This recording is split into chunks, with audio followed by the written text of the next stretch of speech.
अभी तक यदि कोई लाभ हुआ हो तो कहो। इन व्यसनों को करने से कोई लाभ नहीं है, इसलिए व्यसनों को दूर करो। बोलो जय सिया राम, बोलो जय सिया राम। आज एकादशी है, नहीं है ना? तो घर से फलार रोटी पानी सेवा करके तो सभी आए होंगे महाराज। हमारी थोड़ी सी तबीयत भी ठीक नहीं है, परंतु फिर भी हम यहाँ पर अपने नियम को पूरा कर रहे हैं। और आपसे हम बैठे बैठे बस इतना चाहते हैं कि आप बहुत धीरे से बोलें, जय जय जय जय। केवट कहने लगा, प्रभु मैं नहीं आऊंगा, मैं आपके मर्म को जानता हूं। गोस्वामी जी कहते हैं, छुअत सिला भई नारी सुहाई, छुअत सिला भई नारी सुहाई, आहन ते न काटे कठिनाई, पाहन ते न काटे कठिनाई, तरनी मुनि करनी होई जाई, तरनी मुनि करनी होई जाई, बाट परई मो नाव उड़ाई, बाट परई मोर नाव उड़ाई, छुअत शिला भई नारी सुहाई, आहन ते न काटे कठिनाई, आहन ते न काटे कठिनाई। केवट कहने लगा, मैं आपके मर्म को जानता हूं। आपके चरणों की जो रज है उसके लगने मात्र से शिला नारी में परिवर्तित हो गई।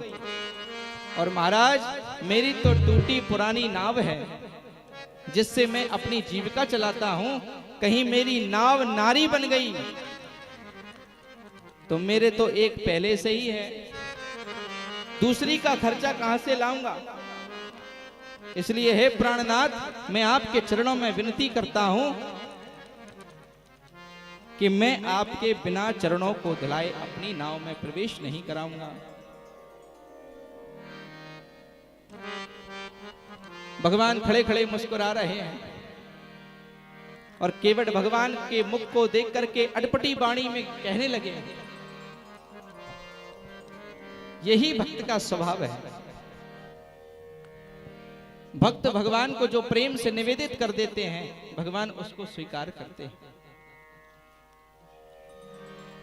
गोस्वामी जी कहते हैं कि सुन के बट के बैन प्रेम लपेटे अटपटे, बेहसे करुणाएन चितई जानकी लखन तन। केवट के ऐसे अटपटे बहनों को सुनकर के भगवान मुस्कुराने लगे हैं। बहुत प्रकार से जब देखा तो भगवान ने आदेश किया कि जाओ केवट, बेगी आनु जल पाए पखारो, बेगी आनु जल पाए पखारो, होते विलंब उतारहि पारो, होते विलंब उतारे पारो, केवट राम रजाय सुहाई,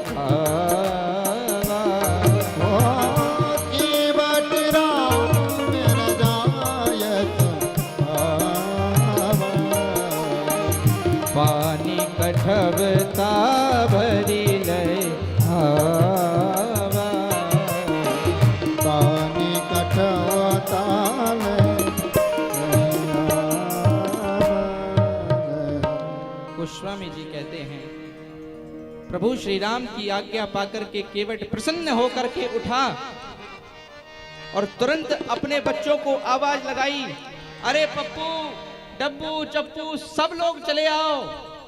और जैसे ही केवट के परिवार ने सुना, सारे बच्चे दौड़े, परिवारजन दौड़े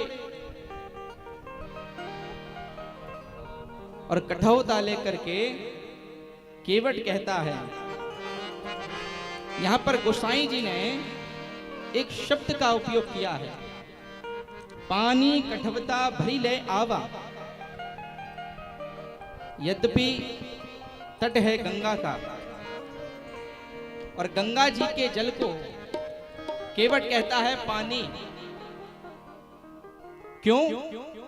क्योंकि केवट का रोज का काम है उसी गंगा नदी से लोगों को पार उतारना। केवट का कहना है, प्रभु अब तक मैं इसको पानी समझता रहा,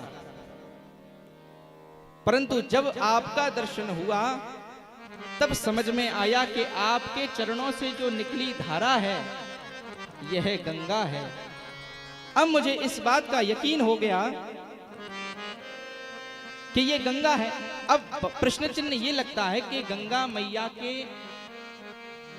पास में रह करके, और यद्यपि ये कहें कि गंगा मैया में ही केवट अपनी रोजगारी चलाता,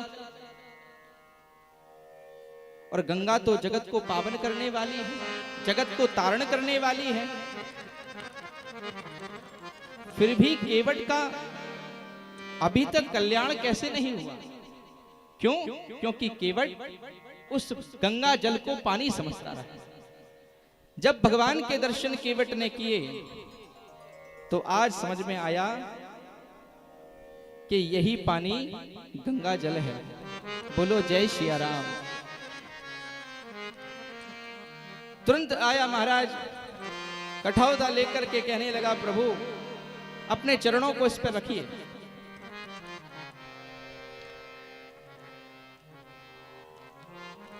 आइए एक पद, उसके बाद कथा क्रम को आगे करेंगे।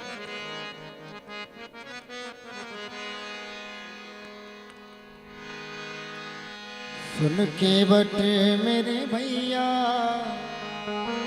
किनारे लाऊं नैया, हमें तो पार जाना है। बड़े प्रेम के साथ केवट मेरे भैया, किनारे लाऊं नैया, हमें तो पार जाना है। सुन केवट मेरे भैया, किनारे लाऊं नैया, हमें तो पार जाना है। सुन केवट मेरे भैया, किनारे लाऊं नैया, हमें तो पार जाना है।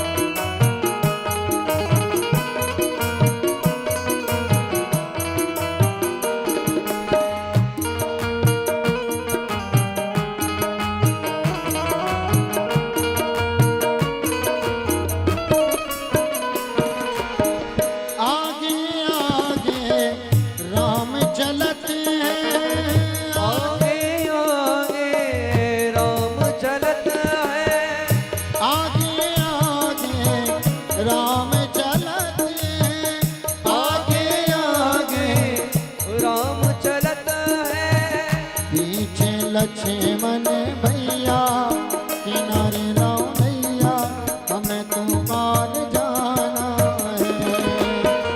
सुन केवट मेरे भैया, किनारे लाओ नैया, हमें तो पार जाना है।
चले दोनों भैया किनारे लाओ नैया हमें तो पार जाना है। सुन के भट्ट मेरे भैया किनारे लाओ नैया हमें तो पार जाना है। सुन के भट्ट मेरे भैया किनारे लाओ नैया हमें तो पार जाना है।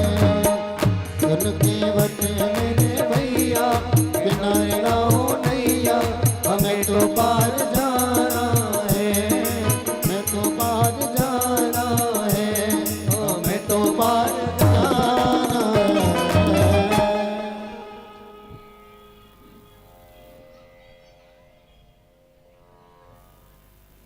बोलो जय सिया राम।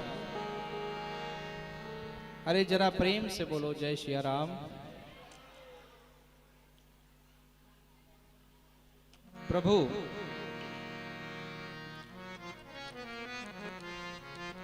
के चरणों को केवट आज पखारता है तो कठौता में मेरे प्रभु केवट के कठौते में एक चरण को रखते हैं और लगा केवट धोने। बड़ा प्रसन्न है, हर्ष हृदय में नहीं समा रहा है महाराज। प्रसन्न होकर के आज प्रभु श्री राम के चरणों को धो रहा है और यह देख कर के सब देवता केवट के भाग्य की सराहना कर रहे हैं कि धन्य है केवट भैया, जिन चरणों से ये सुरसरी धारा पावन कलकल करती हुई धारा गंगा निकली, आज वो चरण स्वयं चल करके गंगा तट पर आए और उन चरणों का सानिध्य आपको प्राप्त हो रहा है। केवट की भाग्य की प्रशंसा नहीं की जा सकती। प्रभु का एक चरण धो लिया केवट ने तो दूसरा चरण मांगा। अब दूसरा चरण प्रभु ने कठौता में रखा तो दूसरा चरण धोने लगा। फिर प्रभु से केवट कहता है, प्रभु ये वाला चरण जमीन में रखने से इसमें धूल के कण लग गए हैं, तो लाइए इसको भी धुला लीजिए। फिर केवट ने वो जमीन में रखा हुआ जो पृथ्वी पे चरण रखा था वो उठाया, कठौता में धोया, एक धोया फिर दूसरा धोया, फिर ऐसे कर करके एक एक करके धोता रहा। लक्ष्मण जी को क्रोध आया। लक्ष्मण जी ने कहा, भैया केवट, यदि भगवान के चरण पकड़ लिए हो तो आगे बढ़े। हाथ जोड़ करके केवट बोला, भैया जब चरण पखारने की कही है तो मुझे अपने हिसाब से चरण पखारने दो।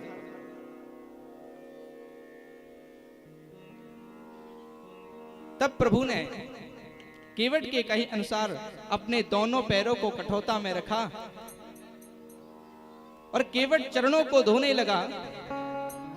जैसे ही प्रभु का संतुलन बिगड़ा तो केवट कहता है, प्रभु आप अपने दोनों हाथों को मेरे सर पे रख दीजिए। तो भगवान ने अपने दोनों हाथों को उठा करके केवट के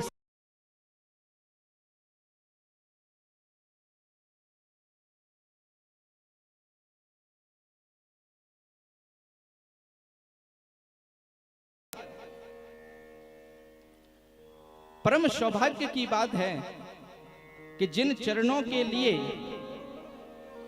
संत महात्मा पिपलात्मा ना जाने कितना तप करते हैं, आज उन चरणों को केवट धो रहा है।